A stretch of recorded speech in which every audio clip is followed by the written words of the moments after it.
세상을 감동시킴으로 세상을 다스리십니다. 하나님은 절대자이십니다. 전능자이십니다.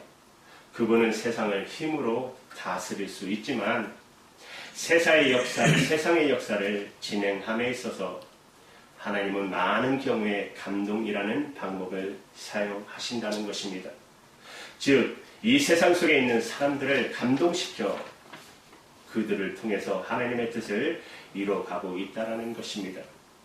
오늘 본문 에스라 1장 5절 이하의 말씀을 보면 이스라엘 백성들이 바벨론의 포로로 잡혀가 70여 년 동안 포로 생활이 끝나는 시점에서 그들을 다시 고국으로 돌아오게 하시고 새로운 나라를 만들기 위한 그런 이스라엘의 회복을 위해서 하나님이 감동하시는 역사의 장을 펼쳐주고 계십니다. 바로 그 장에서 하나님의 감동을 받는 사람들의 모습을 우리는 살펴볼 수가 있습니다. 오늘 본문에 기록된 하나님의 감동을 받았던 사람들, 어떤 사람들입니까? 누구였죠? 첫 번째로 유대인들입니다. 유대인들이 하나님의 감동을 입었습니다. 에스라서 1장 5절의 말씀을 우리 같이 읽겠습니다. 시작. 이에 유다와 베냐민 족장들과 제사장들과 네이 사람들과 그 마음이 하나님께 감동을 받고 올라가서 예루살렘 여호와의 성전을 건축하고자 하는 자가 다 일어나니. 먼저 하나님의 감동하신 사람들은 나는 하나님의 백성, 선민의식을 갖고 있었던 유대인들을 먼저 감동시키셨습니다. 여러분, 이것은 역사에 있어서 변할 수 없는 하나님의 철칙과도 같은 것입니다. 성경을 통해서 언제나 하나님의 역사의 변화를 가져오고자 하는 첫 번째 주체는 하나님의 백성들입니다. 하나님의 백성들이 하나님의 감동을 입고 일어나야 바로 그곳에서부터 언제나 하나님의 새로운 역사는 시작되는 것입니다.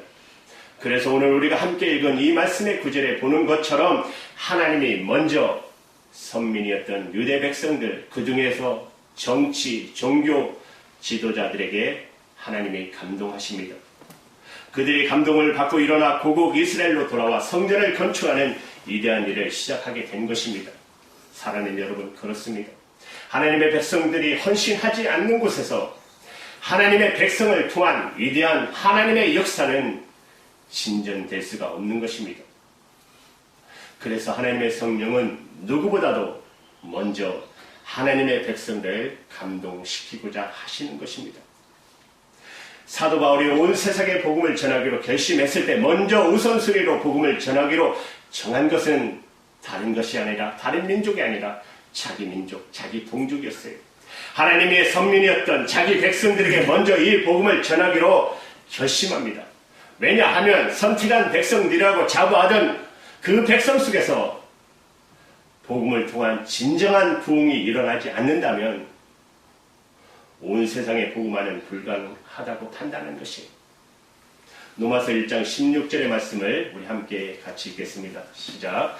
내가 복음을 부러워하지 아니하노니 이 복음은 모든 믿는 자에게 구원을 주시는 하나님의 능력이 됨이라. 먼저는 유대인에게요 그리고 헬라인에게로다. 먼저는 뭐예요?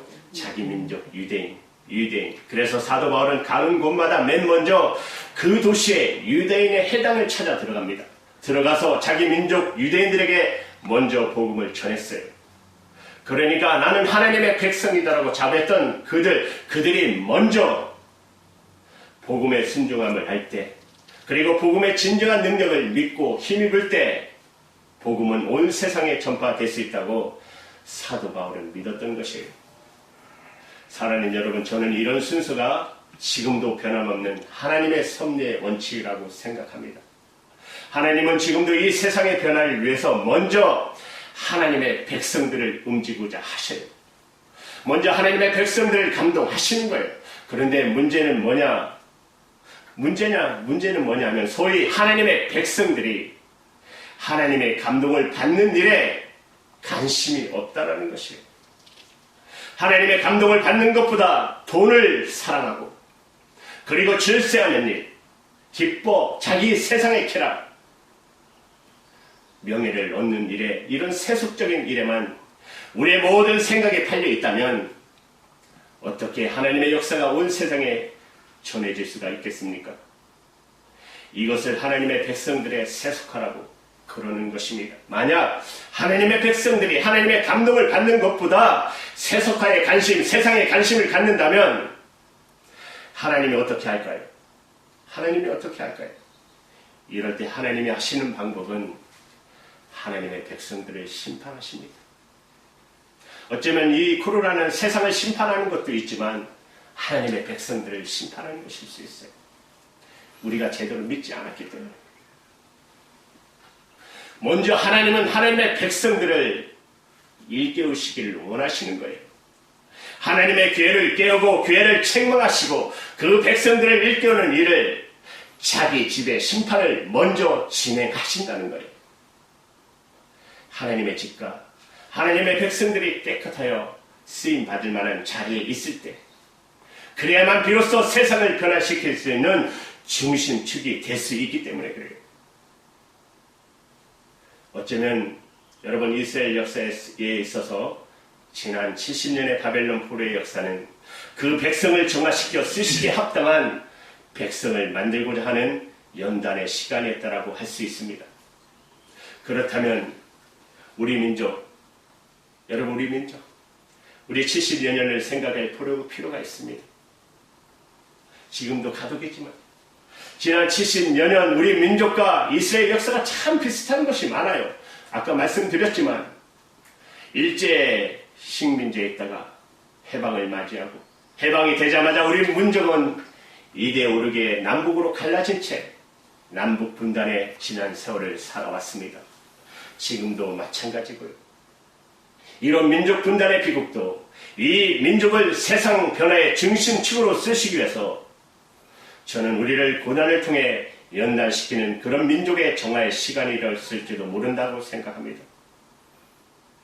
이런 섭리를 여러분 이해함이 없이 우리는 민족의 고난을 너무 쉽게 이해하려고 해서는 안 될 것입니다.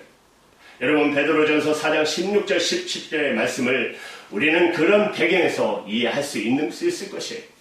우리 한번 같이 읽겠습니다. 16절부터 시작. 만일 그리스도인으로 고난을 받으면 부끄러워하지 말고 도리어 그 이름으로 하나님께 영광을 돌리라.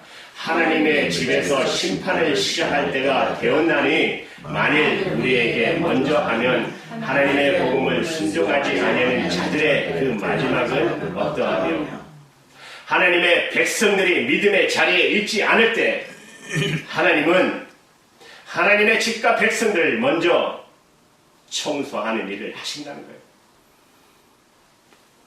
여러분 그렇다면 이 시점에서 우리 장로님 예언을 하셨죠. 2022년이면 남북이 통일될 거라고. 아직 2년 남았습니다. 믿습니다. 믿습니다. 우리 이 땅에 우리 민족의 하나님의 백성들이 이 땅의 교회가 우리 민족의 회복을 위해서 혹은 통일을 위해서 해야 할 일이 무엇일까요? 그것은 통일 자체보다 더 중요한 것이 있어요. 그것은 우리 자신을 돌아보아 회개하고 하나님의 성령의 감동을 구하는 일입니다. 우리가 깨끗해지면 우리가 성령의 감동을 입으면 하나님의 일하심도 시작될 것입니다. 여러분이 그렇게 바라는 우리가 바라는 통일도 올 것입니다. 그러나 통일이 먼저가 아닙니다. 우리가 깨끗해지는 것이 저는 먼저라고 생각합니다. 이것이 바로 부흥이라는 것입니다. 지난날 우리 민족이 일제 식민지로 민족의 자주권을 상실했을 때 그때 평양에서는 거대한 부흥의 운동이 일어났습니다. 우리는 이것을 평양의 대부흥 이렇게 부르는 것입니다. 평양에서 시작했던 회개 운동과 평양의 대부흥이 바로 민족의 운명을 구하는 거대한 하나님의 섭리의 여러분 출발점이었다고 저는 믿습니다. 우리나라가 해방한 지 70여 년 그러나 답답하고 가슴 아픈 분단의 세월을 극복하기 위해서 우리 하나님의 백성들에게 다시 주님 앞에 엎드려 회개하고 성령의 감동을 구하는 그런 영적 부흥이 먼저 와야 할 것입니다. 여러분에게 우리에게 일어나야 될 줄로 믿습니다. 과거 그래서 하나님의 감동이 이스라엘 백성들에게 임했던 것처럼 오늘 하나님의 감동이 성령의 감동이 먼저 우리 민족의 교회로 주의 백성들에게 임할 수 있기를 주님의 이름으로 축복합니다. 다시 오늘 본문을 보시면 여러분 첫 번째 하나님의 감동이 누구에게 임했죠? 하나님의 백성들. 이제 두 번째는 하나님의 감동이 누구에게 임합니까? 이방인들이었어요. 이방인들. 두 번째로 하나님의 감동이 임한 대상은 이방인들입니다. 선민이었던 유대인들 이어서 감동을 받은 사람은 뜻밖에도 이방인들이었다는 거예요. 이방인들까지도 여러분 우리 식으로 말하자면 안 믿는 사람들까지도 하나님의 감동을 입었다는 것이에요. 본문 6절의 말씀을 같이 읽겠습니다. 시작. 그 사면 사람들이 은그릇과 금과 물품과 짐승과 보물로 돕고 그 외에도 예물을 기쁘게 드렸더라. 예루살렘 성전을 건축할 때 믿는 사람들뿐만 아니라 안 믿는 사람도 헌금을 했다는 것입니다. 안 믿는 사람들까지도 하나님의 감동이 아니면 할 수 없는 일이잖아요. 하나님은 하나님이 기뻐하시는 당신의 삶을 성취하기 위해서 필요하다면 하나님은 이방인들도 움직이시는 하나님, 바로 그분이 우리 하나님이신 것입니다. 이것은 여러분 마치 옛날 여러분 이스라엘 백성들이 애굽 땅에 출애굽할 때, 애굽 땅을 떠날 때 하나님이 약속한 가나안 땅에 들어가기까지 그들에게 많은 필요가 있었습니다. 적지 않는 시간을 그들은 광야의 길을 행진해야 했습니다. 그리고 그들은 적지 않은 거의 400만이라는 거대한 하나님의 백성들이었습니다. 그들이 행진하는 과정에 있어서 얼마나 많은 것이 필요했겠어요. 이때 하나님께서 이스라엘 백성들이 애굽 땅을 떠날 때 애굽 사람들이 도와주었다는 것이에요. 애굽 왕 바로는 핍박했지만 애굽 백성들은 오히려 이스라엘 백성들을 돕는 신기한 사역이 일어났어요. 여러분 출애굽기 12장 35절 36절의 말씀입니다. 이스라엘 자손이 모세의 말대로 하여 애굽 사람들에게 은금 패물과 의복을 구하며 여호와께서 애굽 사람들에게 이스라엘 백성들에게 은혜를 입히게 하사 그들이 구하는 대로 주게 하심으로 그들이 애굽 사람의 물품을 시하였더라.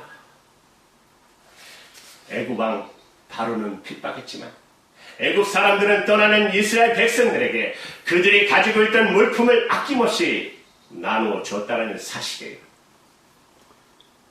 신기한 일 아닙니까? 여러분 하나님은 원하시면 얼마든지 안 믿는 사람도 움직이시고 감동하시는 하나님이십니다. 사랑하는 여러분 그렇습니다. 하나님의 주권은 예배당 안에만 갇혀 있는 것이 아닙니다. 하나님은 예배당 안과 밖에서도 여전히 하나님이십니다. 하나님은 필요하다면 안 믿는 사람도 동원하셔서 하나님의 섭리를 이루시는 하나님이십니다. 그러기 때문에 우리들이 중보 기도를 할 때 그 기도의 영역이 좀 충분히 넓혀질 필요가 있습니다. 밤낮 가족들을 위해서만 기도하지 마시고 교회를 위해서 기도하시고 성도를 위해서 기도하시고 우리 주변에 있는 안 믿는 사람들을 위해서 기도하셔야 합니다. 인생이란 어차피 믿는 사람과 안 믿는 사람들이 어울려 살고 갈 수밖에 없는 그런 세상입니다. 그렇다면 우리 주변에 우리들과 더불어 나란히 삶의 어깨를 같이 하고 있는 안 믿는 이웃들을 위해서 기도해야 할 책임이 우리에게 있다는 것이에요. 여러분 우리 주변에 안 믿는 사람들을 위해서 기도하십니까? 저는 불신자 이웃들에게 복음을 전하기 위해서는 천국을 믿고 있는 하나님의 나라를 믿고 있는 그리스도인들이 먼저 그들을 깊이 사랑하는 마음으로 그들을 위해서 기도하는 일부터 시작돼야 한다고 믿습니다. 우리의 기도가 쌓이면 역사가 일어날 줄로 믿습니다.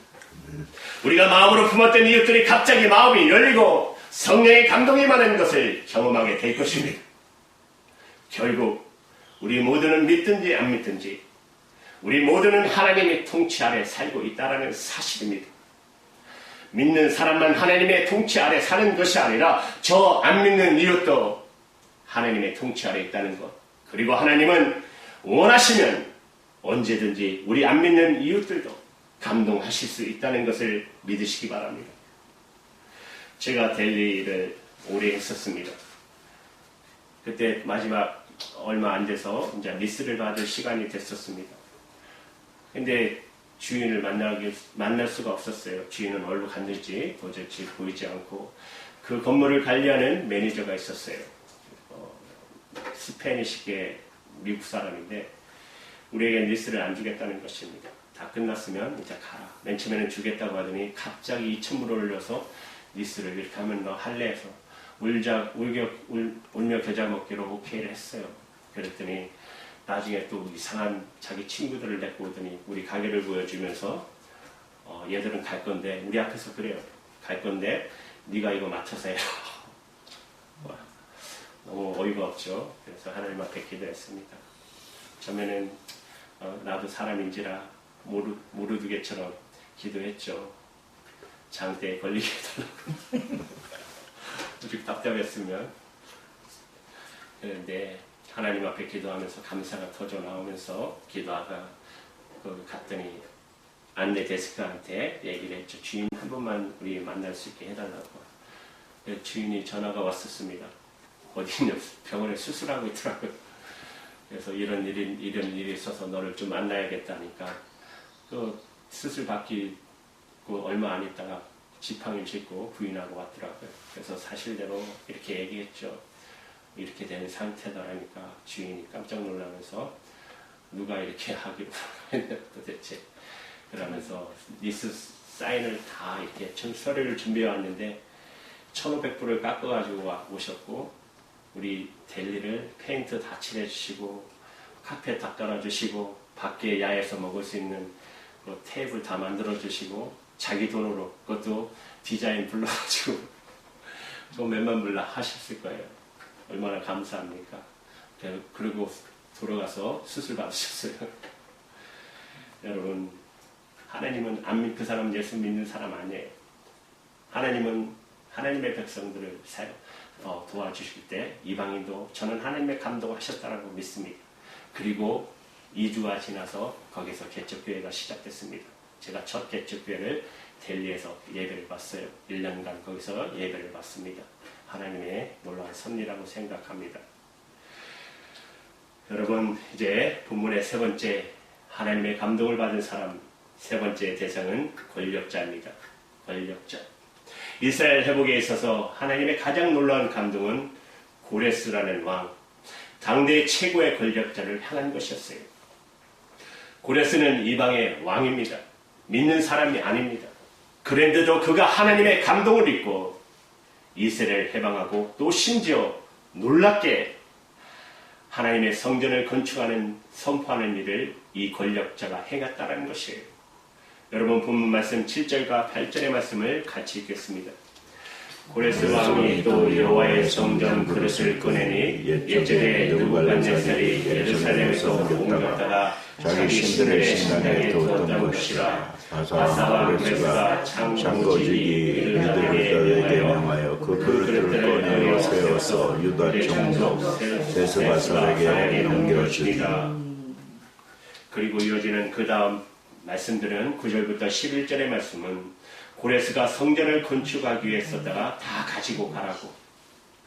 본래 성전에 예루살렘의 성전에 있던 하나님의 성전에 있던 것 그들이 포로가 되어서 바벨론에 끌려올 때 빼앗겼던 느부갓네살 왕이 가져와서 자기 신전에 다 갖다 놨던 그 성전의 모든 기구를 다시 다 돌려줬어요.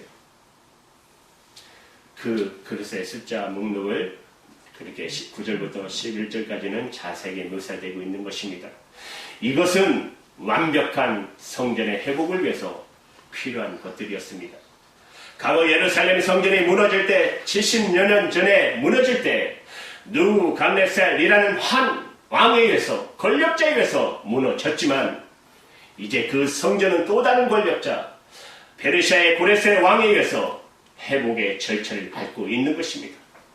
중요한 것은 뭐예요? 권력자가 아니라는 것입니다. 중요한 것은 권력자를 부리시는 하나님, 그분이 중요한 것이에요. 권력자는 심판의 도구가 될 수도 있고 권력자는 구원의 도구도 될 수가 있는 것입니다. 여러분, 이스라엘 백성들이 심판을 필요할 때는 바벨론의 왕 느부갓네살 왕을 심판의 도구로 사용하셨어요. 그러나 그들의 회복이 필요할 때는 이제는 페르시아 왕 고레스를 구원의 도구로, 해방의 도구로 하나님이 쓰신 것입니다. 그렇다면 문제는 뭐냐면, 오늘 저와 여러분이, 그리고 우리 민족 가운데 하나님의 백성들이 하나님과 바른 관계 안에서 오늘을 살고 있느냐, 이것이 가장 중요한 것이에요. 우리만 준비되면, 우리가 그분 앞에 제대로 서기만 하면 하나님은 역사하실 것입니다. 우리가 그렇게 바라는 통일도 역사하실 것입니다. 평화로운 통일이 올 것입니다. 그러므로 중요한 것은 권력자가 아니에요. 권력자를 감동시키시고 사용하시는 하나님, 그분이야말로 최고의 권력자인 것입니다. 그러므로 중요한 것은 뭐냐? 진정한 권력자, 최고의 권력자이신 하나님을 얼마나 기쁘시게 하는 삶을 사느냐, 이것이 중요한 것이에요. 여러분, 잠언 16장 7절의 말씀 혹시 기억하시나요? 우리 같이 읽을게요. 7절의 말씀. 사람의 의가 여호와를 기쁘시게 하면 그 사람의 원수라도 그와 더불어 화목하게 하시니라. 믿으십니까? 우리가 하나님을 기쁘시게 하면 원수가 갑자기 친구가 되어버린다는 거예요. 사랑하는 여러분, 그렇습니다. 저 원수 같은 김정은도 마음을 돌이킬 수 있어요. 하나님이 원하시면, 하나님이 감동하시면 전혀 상상할 수 없는 놀라운 일도 얼마든지 저는 우리 민족 가운데 일어날 수 있다고 믿습니다. 여러분, 지나간 날 우리 민족에 있어서 있었던 전쟁, 민족 전쟁이었던 6.25 전쟁사에 있어서 가장 미스테릭한, 가장 신기한 사실이 뭔지 아세요? 6월 25일 전쟁이 일어났죠. 3일 뒤 27일에 유엔 안전보장 이사회가 열립니다. 안전보장 이사회에 속한 국가 가운데 한 국가라도 여러분 거부권을 행사하면 유엔군은 우리 민족을 돕기 위해서 한국 땅에 출전할 수가 없었어요. 그런데 그때 소련이 불참했다라는 사실이에요. 안전보장 이사회 선거권을 행사하지 않고 소련이 참여하지 않았다라는 사실, 이걸 둘러싸고 수많은 해석들이 난무합니다. 여러 해설이 있지만 그 중에 하나, 가장 보편적일 것이에요. 소련 대표가 오다가 자동차 사고가 나서 오지 못했다라는 설입니다. 혹시 들어보셨나요? 어쨌든 소련이 안전보장이사에 나오지 않는 것은 사실입니다. 이 소련의 불참으로 미국이 주도한 안보리 결의안이 통과되고 유엔군이 조직되고 한국의 파병이 이루어졌어요. 적어도 그로 인해서 오늘만큼의 자유로운 한국이 가능할 수 있었다는 사실이에요. 좀 역사를 우리 청년들이 제대로 알았으면 좋겠어요. 여러분, 그 배후에 하나님의 개입이 없었을까요? 정말 그 사건을 어떻게 해석하든 그 배후에 하나님의 섭리가 정말 없었을까요? 흥미로운 것은 이것입니다. 여러분, 6.25 직전에 한국의 정치도 엉망이었지만 교회도 6.25 직전에 교회가 분열하고 있었습니다. 한국 교회사에 보면 그때 소위 교리 논쟁이 일어났어요. 교리 논쟁이 일어나서 장로교가 갈라지기 시작합니다. 통합으로 갈라지고 합동으로 갈라지고 연합으로 갈라지고 수십 개로 갈라지고 있었어요. 6.25 직전에 교회는 마다 싸우고 기도의 불은 다 꺼졌어요. 그리고 6.25가 일어났습니다. 그냥 일어났을까요?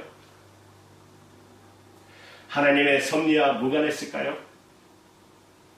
그런데 전쟁이 일어나면서 비로소 교회는 주님 앞에 다시 엎드리기 시작했어요. 피난을 가면서 기도하기 시작했어요. 우리 민족을 살려달라고 기도하기 시작했어요. 교회마다 회개 운동이 일어났어요. 그때부터 도시마다 교회마다 나라를 살리기 위해서 기도하기 시작했던 것입니다. 그리고 6.25가 끝나면서 이 땅의 교회들은 다시 놀라운 부흥을 경험하기 시작합니다. 이것이 우리 기도와 무관할까요? 우리의 회개와 무관할까요? 결국 우리가 다시 일어서기 위해서, 그리고 우리 민족의 통일이 일어나기 위해서는 필요한 것은 문재인도 아닙니다. 김정은도 아닙니다. 저는 성령의 감동이라고 믿습니다. 부흥의 역사가 우리 민족 가운데 일어나야 한다고 믿습니다. 이제는 나라를 진정 걱정하신다면 엎드리셔야 할 것입니다. 그리고 하나님의 감동을 시켜 주십시오. 나를 감동시켜 주시옵소서. 우리를 감동시켜 주시옵소서. 여러분이 참으로 엎드려 우리가 하나님의 은혜를 구하기 시작하면 하나님이 이 땅을 회복하여 주실 줄로 믿습니다. 우리 민족도 놀라운 부흥의 역사가 다시 일어날 줄로 믿습니다. 하나님이 우리가 그렇게 고대하던 통일도 올 것입니다. 이 놀라운 하나님의 은혜의 감동이, 은혜가 저와 여러분에게 임하시기를 주님의 이름으로 축복합니다. 기도하겠습니다.